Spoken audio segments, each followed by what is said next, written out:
Okay, my name is Paul Yaegle. I graduated in 1975 and there was kind of a recession on, so even though I got a job, it was hard to hold a job because everybody was laying off.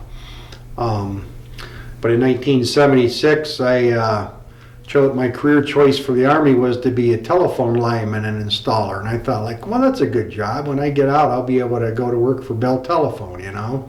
So anyway, I went to the school to be a lineman down in Fort Gordon, Georgia. And my first assignment was Germany. To my surprise, they ended up making me a Jeep driver. And that was actually a pretty good job. You know, yeah, you get up, sometimes you get up early with the brass, you drive them around, and it was all right. And then I learned how to do patch panel. Patch panel was, if you watch old movies from the 50s or something like that, where you rang the phone and it went to the patch panel and the operator answered the phone and then, hey, put me through to the sheriff's department. And meanwhile, she's listening to everything you say, you know.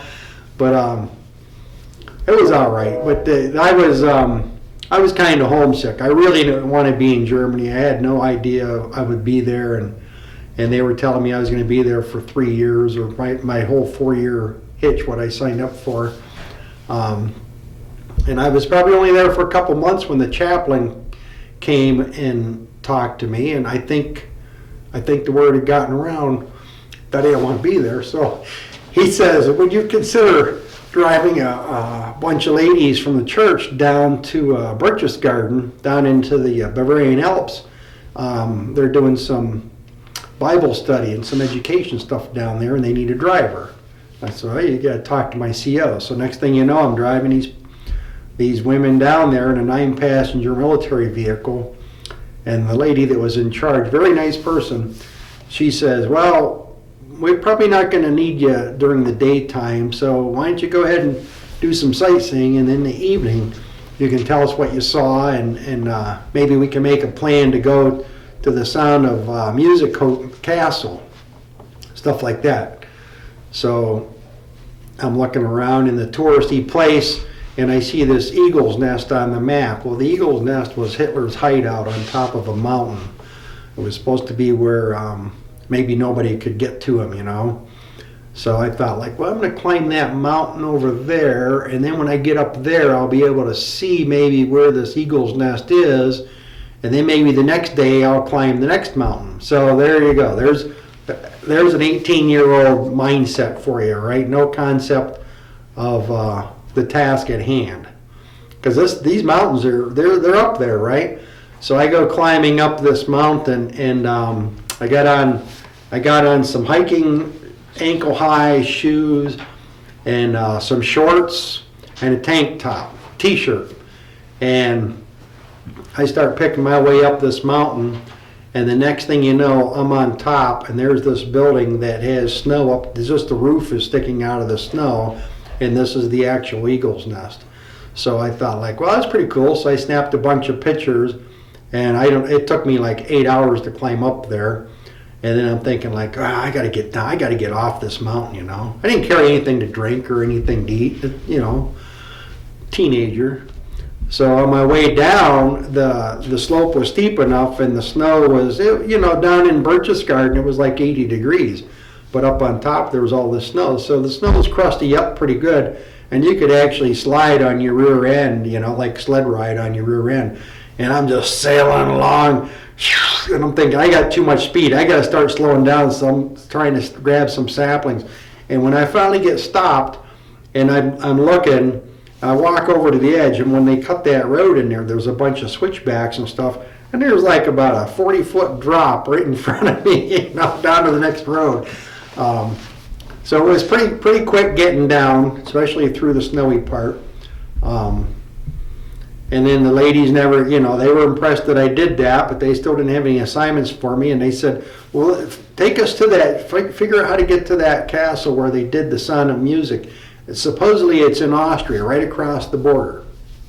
So I took my military 9-passenger van, and as I'm driving down the river going along, and I come to this guard shack with guys standing there with machine guns and stuff, and nobody seems to want to slow me down or anything, so I just kind of do a real slow roll through, And when I come to the next place that had a guard shack and guys with machine guns, all those machine guns came up to point at me, you know, and they start muttering me, yammering at me in German or Austrian or whatever, you know, and I got no idea what they're, all I can say is next verstehen, you know.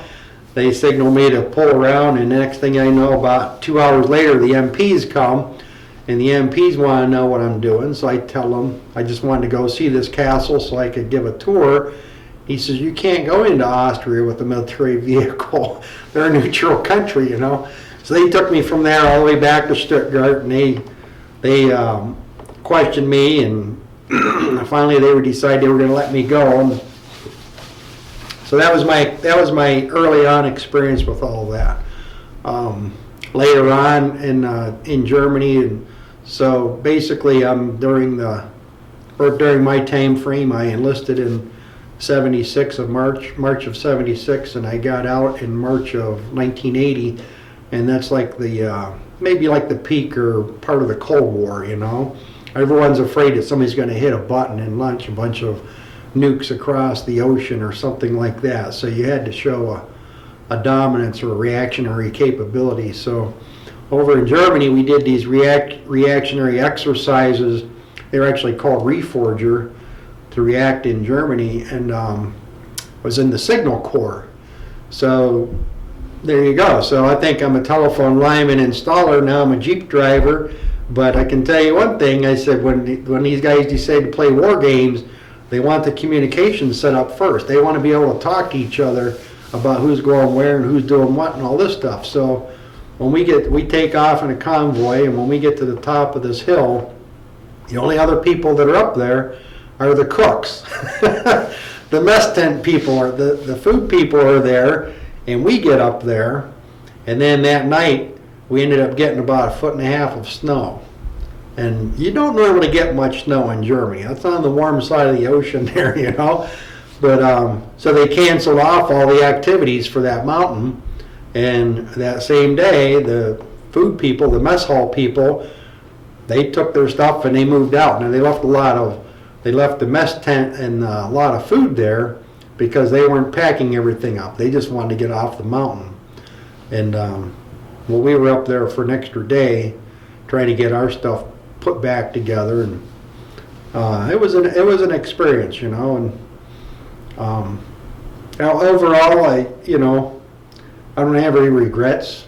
I know one thing, like when I got out of the service in 1980, I didn't have a whole lot to my name. I had a pretty nice camera, and I had a pretty nice stereo system. And my brother had a new pickup truck and a jet drive boat, and these guys that were working at the forge or at the refinery and stuff, they were making pretty good money and doing all right for themselves. And that's my story. Now, I didn't end up staying in Germany for the entire time. They changed their policy because too many people were not re-enlisting because they would stay there. So after being in Germany for 2.5 years, I went to Fort Hood, Texas, which now is a different name. I don't even know what they renamed it. I'm not sure why they renamed it, but Fort Hood, Texas is a pretty big Army base, pretty much centrally located in Texas, and I was there for a year. So on the front end of all that stuff, that was 2.5 in Germany a year at Fort Hood, and my schooling and basic training sucked up about 6 months on the front end of all that stuff. Yeah, I just I turned out to be a pretty quick study. When I was in basic training, I got awarded for the trainee of the cycle. When I was in my military school, I got awarded with the outstanding student of the cycle. And when I got done with my 4 years in the Army, I was a Sergeant E5, and that's pretty good in modern day military service. You know, sometimes if you're a grunt or in infantry, sometimes you can make rank a little quicker. But in the Cold War, yeah, there was no reason to overpay anybody, you know. So, but I made it to E5, and yeah. So when I got discharged in 1980, and I went looking for a job, and I thought I was going to get a job with the telephone company. Well, they agreed that I could probably work for Bell Telephone if I was willing to move down to Altoona. And I didn't even know where Altoona was, but I decided, like, I'm not doing that, you know. So I ended up getting a job at the National Forge for a while. Got laid off from there. Got a job with Penelec. They were doing shutdown maintenance activities at the power plant in Starbrook. So that was a temporary job anyway, but I got laid off from there. Then I got a proposal from the unemployment office to go to some kind of a school to learn a trade, so I chose machinist, like a tool maker, tool and die maker kind of a guy. Because I could do that in high school. I was really good at that. So I was in school doing that, and I got a job offer from Pittsburgh, Des Moines in Warren. And so I actually dropped out of school to take the job at Pittsburgh, Des Moines, because the only reason I was going to school was to get a job.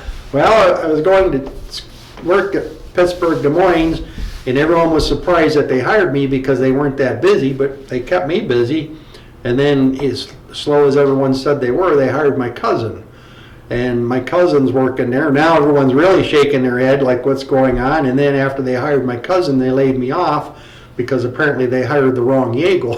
So they wanted David Yaegle instead of Paul Yaegle. So there I was, unemployed again, you know. And a friend of mine talked me into using the GI Bill and going to college. So I went to college to learn how to be a mechanical engineer. Well, not to learn how to, but to get credentials saying I knew how to do something like that. And got a job. Hey, it's been all right, you know. It opened a lot of doors. Military opened a lot of doors for me. I learned something I didn't know about the Cold War when I was in Arizona a couple years ago. There's only one Titan II missile left, and it's decommissioned. It's not armed. There's no warhead in it, but it was saved for a tourist attraction or an educational thing. And the Titan II rocket was the first nuclear rocket that could sit in a missile silo already fueled up and loaded to go. And it could be launched in something like 20 seconds.